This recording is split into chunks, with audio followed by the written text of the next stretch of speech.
Hello guys and welcome back to Dark Horse FM, and in today's video I have an underdog overachieving tactic to share with you. It's a 4-2-3-1 and it was shared with me by one of my friends from Discord. His name is Stan. Stan shared this tactic with me earlier today and he used it in the Netherlands with an underdog. The team was actually in the lower division of the Netherlands league, so not the Eredivisie, the other league. And he had amazing results with this tactic, so I've tested it out with few teams here in Football Manager 2022. And currently I'm using Kaiserslautern, Hamburg, Leeds United, Queen of the South, Waterford, Napoli, and Lecce. So I've also included Napoli in the test just to make sure that a big team can also use the tactic.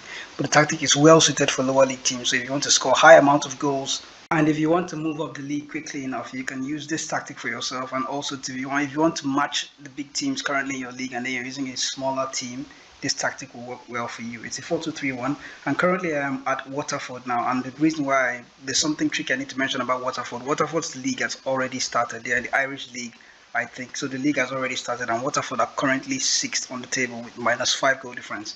So it's interesting to see how well they might do with this tactic, if the tactic somehow turns around their season for the better. Ideally, I think Waterford are a mid-table / underdog side in the Irish league. So to see how well they finish at the end of the season is also going to help us test how well the tactic worked out for them. All the other managers in this league currently, I think they are yet to be checked. We're going to look at them also. Now for the tactic. If you're new to the channel, remember to hit the subscribe button and also to leave a like for this video if you find it useful, if you find the tactic useful. Let me know how it works out for you. Remember to subscribe to the video. Let's get through the tactic then. First of all, the goalkeeper. The goalkeeper is a super keeper on support. He has no instructions, and then the fullback on the right is an inverted wing back on support. He has take more risks, dribble more, shoot less often, get further forward, and mark tighter. The two central defenders are ball playing defenders and they don't have any instructions. And then the inverted wing back on the left hand side has take more risks, dribble more, shoot less often, and mark tighter. So there's get further forward on the inverted wing back on the right hand side and then none on the left. The defensive midfielder is a regista, which is tricky for lower leagues, but according to Stan, it still works. You need to find a player that can play the defensive midfield position, and then he will master the regista role. He will not be perfect at it, but he's going to do a very good job. His instructions are shoot less often, mark tighter, and dribble less. I had a long conversation with Stan about how this worked out, because the instructions looked really expressive and somewhat adventurous, let me put it that way. But he said the tactic actually worked a treat for him. So in central midfield, he uses a Metala on attack duty, which is strange because it probably explains why the regista is on dribble less, because the Metala is on attack. So somewhat the regista is playing as the holding midfielder in a weird kind of way. So the Metala on attack duty has shoot less often, shoot more often, dribble less, and mark tighter. In attack, there are two wide players, one winger on attack and one inverted winger on support. The inverted winger is on the right hand side and he has take more risks, shoot less often, sit narrower, and mark tighter. That makes sense because we're going to get to why that makes sense anyway. But the winger on the left hand side is a winger on attack duty with shoot less often and mark tighter. Now to the central attacking midfielder, that's the shadow striker. Now has an instruction shoot less often and mark tighter. Knowing a shadow striker, this guy is going to get into the box and roam in these positions, which also explains why the inverted winger is on sit narrower, because he is going to come inside. So the striker is a pressing forward on attack duty and he has no instructions whatsoever. For the team instructions then, the team, when out of possession, the team has been asked to play with a much higher defensive line and also with a higher line of engagement. The defensive shape has also been asked to use an offside trap, and then the pressing intensity is much more often, which is somewhat extreme for lower league teams, but we're going to see how it works out anyway. The prevention goalkeeper distribution has also been turned on, and in transition, Stan asks the players or the team to use counter press and counter. It sort of works in Football Manager 2022. The goalkeeper's instruction has been to distribute to the fullbacks and also to throw the ball long. And in possession, the team has been asked to play out of defense, which explains why the goalkeeper has been asked to distribute the ball to the fullbacks, play out of defense, and overlap on both flanks. The passing directness is short and the tempo is higher. The team has also been asked to run at defense and walk the ball into the box while playing low crosses. So there are some tips that Stan shared with me about using the tactic. In a situation where you actually have a red card using this tactic, you are going to have to take out the defensive midfielder. That's the register in your team. So you're going to take out the register if you have a red card at some point. That being that if the register goes off the team, the inverted wingbacks will actually cover for his role. Some additional tips Stan gives for this tactic is knowing that it's a high pressing intensity tactic. At some point, if you're leading in the game and then you feel that you're controlling the game, it's okay to drop the pressing intensity and the tempo as well. And it's also key to note that the mentality is positive in this tactic, and it shouldn't be changed or swapped for any other mentality. Just use the same mentality throughout every game, regardless of the team that you're facing. The idea around the tactic is that it's about overloading the opposition and pressing them in key areas to try and win the ball back early and try and counter them and score more goals before they're able to hold on to their sheep. Also, Stan includes set pieces into the tactic as well, so you can look at the set pieces and how they're set up. This is the way the defensive set piece is set up from the right hand side, and then this is how the defensive set piece is set up from the left hand side. In attack, this is the set pieces using the VVD, that's the Van Dijk corner exploit tactic. I don't know how often this still works, but according to Stan, he is still using this tactic and it's still somewhat working for him. So on the left hand side, this is the setup for the VVD corners, or if you have it, you can just attach it by yourself. And this is the right hand side, this is the setup as well. Looking at the free kick setup, this is the way the defensive free kick has been set up for direct free kicks, and this is the way it's set up on the left hand side for direct free kicks.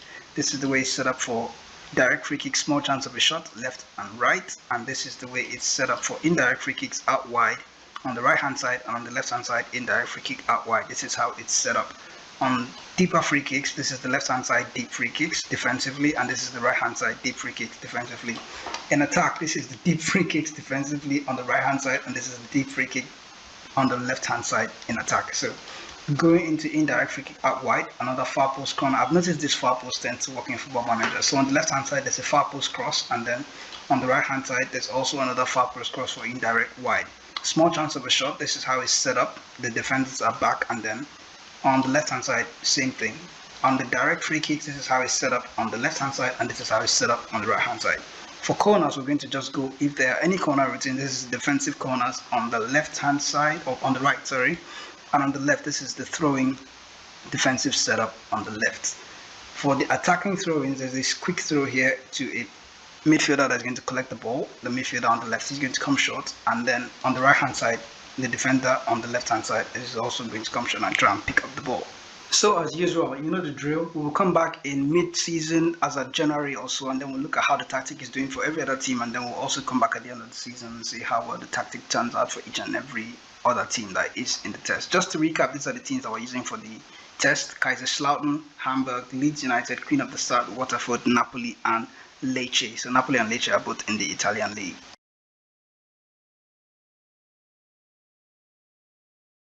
Looking at how the teams are doing, we're going to begin with Kaiserslautern and see how well their season is going as at mid-season. Currently, we are in the 13th of January 2022, and Kaiserslautern are currently, after playing 20 games, they are currently second in the 3 Bundesliga with 1 point adrift of the team that is currently first. So they are doing quite well with the tactical. But funny enough, they have the highest goal difference in the league as well. So it means they've scored the highest amount of goals. And yes, they have with 52 goals. Kaiserslautern have 52 goals, and that's higher than every other team in the league. But they concede, let's see how many they have actually conceded using this tactic. Wow, they've conceded 25. So the tactic is good offensively, but somewhat open defensively. So you're going to have to be wary about how a tactic works out for you, but you're guaranteed that you're going to score a lot of goals. The next team we're looking at is Hamburg, and Hamburg are currently in the 2 Bundesliga as opposed to the 3, and then Hamburg are currently third in the 2 Bundesliga, and then they have 31 points, and the team that is first is Werder Bremen with 37. But they have 1 goal more, or 1 goal less than Werder Bremen. So looking at the amount of goals that they've scored over the season, they have bagged Hamburg 41 goals throughout the season. So they have the highest amount of goals, and then the team that is first currently are not even in the picture. So Hamburg scores a lot of goals. Again, this is another verification that the tactic is all about scoring goals. Looking at Leeds United that are in the Premier League currently, I hope they're quite doing well because it's quite personal for me as well. Looking at the Premier League table, you can see that Leeds United are currently 4th on the table and have 43 points. That's quite a drift from Manchester United that are first, but they are quite close. They are close to Liverpool and Manchester City as well. So Leeds United are like the 4th best team in the league. That's exciting. This tactic is quite exciting. Looking at the amount of goals that they've scored, Leeds United are 5th with 37. United obviously have scored the highest amount of goals. They're quite overpowered in my game for some reason. Manchester United again. Wow. Over to Scotland, then we can see Queen of the South. They have their next game against Menace as well. Looking at the table so far, in this championship, Queen of the South are currently second with 1 point adrift from Arbroath. Arbroath is first, and then they have 1 point. But just looking at Queen of the South again, there is the standout feature: more goals than the team that is currently first. They have 23 goal difference. I'm looking at the amount of goals that they've scored. Queen of the South have scored, wow, 49 goals, and then the team that is second, Menace, has 44. And wow, the tactic is this tactic will get you goals. If you have this tactic, it will get you goals, and that's for sure. Looking at Waterford now in the league, I remember expecting something from Waterford. Their league had already started, so it looks like the league has been concluded now, because I'm seeing a friendly scheduled against Galway United. So looking at the league table, it is currently blank, and I would love to see how the last league table finished, if it's possible to go back. Yeah, I found it. Fingers crossed. Looking at how the table finished last season, we can see that Waterford finished in the European places. Wow. They lost a lot of games though, so that was probably because of where we even started the league in the first place. They lost 10 games, but to be honest with you, they clawed out their season and they turned it around using this tactic, and they finished third all the way from 6th, I think. Was it 6th? Yeah. So the tactic actually saved Waterford's season. In fact, it made it an amazing season at the end. Looking at Napoli right now, Napoli, I expect them to do really well. Napoli have a game against Hellas Verona scheduled for the 13th, which is today. Ooh, interesting. But Napoli, looking at where they are on the table, Inter and AC Milan are still still leaders in the Serie A. But Napoli are doing quite well with 47 points, and they're not that far off the top two as well. And about of goals, they scored 33, and their goal difference is just as close as AC Milan and Internazionale. In the Europa League, Napoli haven't yet lost a group game. To be fair, AZ, Zoya, and Young Boys are in their group, but they've also qualified for the Coppa Italia as well. An interesting team to look towards is going to be the other Italian team in this test, but Napoli are doing quite well with the tactic as expected. Although I wanted them to be first for some reason, to prove it points, let's just say. Milan have the highest amount of goals at 54, but Napoli is second with 2 goals short at 52. So there again, we can see goals is what is most important for this tactic. Looking at Lecce as the last team on our list, which is the other Italian team as well, they are currently first. So Lecce, for some reason, are the ones that are the undefeated team in the test right now. Lecce has no defeats, and they have the highest amount of goals at 30, highest amount of goal difference at 34, or plus 34.